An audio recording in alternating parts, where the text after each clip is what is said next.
A very good morning to all. Today we will discuss about the idea of Satyagraha.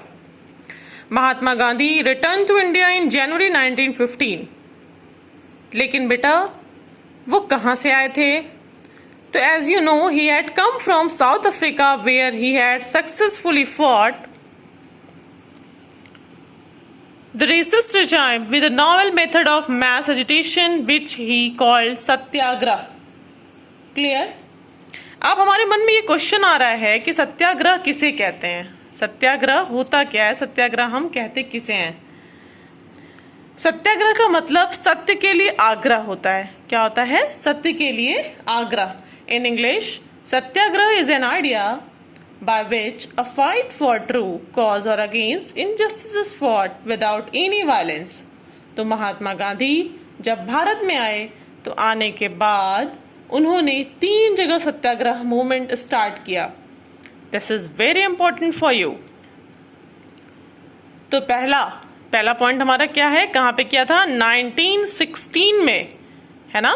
1916 में उन्होंने बिहार के चंपारण में plantation system के खिलाफ मूवमेंट किया था। Clear? Now the second one is 1917 में गुजरात के खेड़ा डिस्ट्रिक्ट में उन्होंने किसानों के लिए सत्याग्रह किया था। सत्याग्रह की मांग थी कि रेवेन्यू कलेक्शन नहीं लिया जाए क्योंकि किसान की फसल खराब होने की वजह से वो सरकार को रेवेन्यू देने की कंडीशन में नहीं थे। थर्ड पॉइंट, 1918 में गांधी जी ने कॉटन मिल वर्कर्स के साथ मूवमेंट किया था। These are very important satyagraha led by Mahatma Gandhi ji. Learn it because this is very very important for you. अब गांधी जी ने रॉलेट एक्ट के खिलाफ सत्याग्रह शुरू किया। रॉलेट एक्ट 1919 में जल्दबाजी में लेजिस्लेटिव काउंसिल के द्वारा पास किया गया, जबकि सारे इंडियंस मेंबर इसके खिलाफ थे। इस एक्ट के under British government Indian political leader को बिना ट्रायल के 2 साल जेल में रख सकती थी। इसके लिए गांधी जी ने 6 अप्रैल 1919 को रॉलेट सत्याग्रह स्टार्ट किया। कब स्टार्ट किया? 6 अप्रैल 1919 को रॉलेट सत्याग्रह स्टार्ट किया। कई सिटीज में रैलीज होने लगी, वर्कर्स स्ट्राइक पे चले गए और दुकानें बंद कर दी गईं। इसके चलते मार्शल लॉ लगा दिया गया और पावर जनरल डायर के हाथ में आ गया। अब ये मार्शल लॉ क्या होता है? हमारे मन में ये क्वेश्चन होगा कि मार्शल लॉ किसे कहते हैं। मार्शल लॉ में जो मिलिट्री का हाईएस्ट रैंकिंग ऑफिसर होता है उसको गवर्नमेंट का हेड बना दिया जाता है और उस टाइम ये रिस्पॉन्सिबिलिटी जनरल डायर को दी गई। 13 अप्रैल 1919 बैसाखी फेयर वॉज ऑर्गेनाइज्ड इन जलियांवाला बाग इन अमृतसर और जलियांवाला बाग में बैसाखी का मेला लगा था। इंडियंस वहां पर खुशियां मनाने गए थे।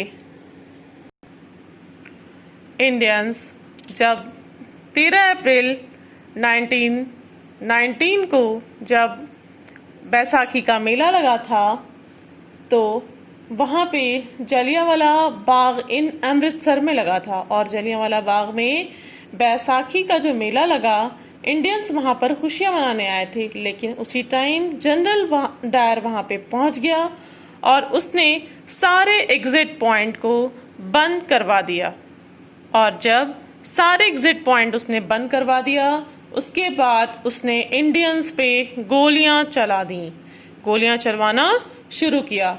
गवर्नमेंट रिपोर्ट्स कहती हैं कि 350 इंडियंस को मारा गया और नियर अबाउट 1200 लोग घायल हुए थे। कुछ और रिपोर्ट्स कहती हैं कि लगभग 1000 इंडियंस को मारा गया था। स्टूडेंट्स, ब्रिटिशर्स के ये सब करने का एक मतलब था ताकि वो इंडियंस को डरा सकें और इंडियंस के मन में डर बना सकें ताकि उनके खिलाफ कोई भी फ्यूचर में प्रोटेस्ट ना कर सके। लेकिन इसके बाद इंडियंस ने गवर्नमेंट बिल्डिंग्स पर अटैक करना शुरू कर दिया और इस हिंसा के कारण गांधी जी को ये मूवमेंट स्टॉप करना पड़ा। महात्मा गांधी जी ने अपनी लिखी हुई बुक हिंद स्वराज, महात्मा गांधी ने कौन सी बुक लिखी थी? हिंद स्वराज। उसमें महात्मा गांधी जी ने कहा था कि इंडियंस ब्रिटिशर्स को सपोर्ट कर रहे हैं, कोऑपरेट कर रहे हैं, इस वजह से ब्रिटिशर्स यहाँ पर हैं, और जिस दिन इंडियंस कोऑपरेट करना बंद कर देंगे ब्रिटिशर्स को, उस दिन से 1 साल के अंदर हमारे इंडिया से ब्रिटिशर्स का जो राज है वो खत्म हो जाएगा। और इसी सोच के साथ गांधी जी ने नॉन कोऑपरेशन मूवमेंट करने का प्लान बनाया। वो ये चाहते थे कि इस मूवमेंट में सारे मिलकर पार्ट लें, इसलिए हिंदू और मुस्लिम को यूनाइट करना बहुत ज़रूरी था। अब इस टॉपिक के बारे में, नॉन कोऑपरेशन एंड खिलाफत मूवमेंट के बारे में, हम नेक्स्ट वीडियो में बात करेंगे। Please like, share and subscribe my channel. Thank you. Have a nice day.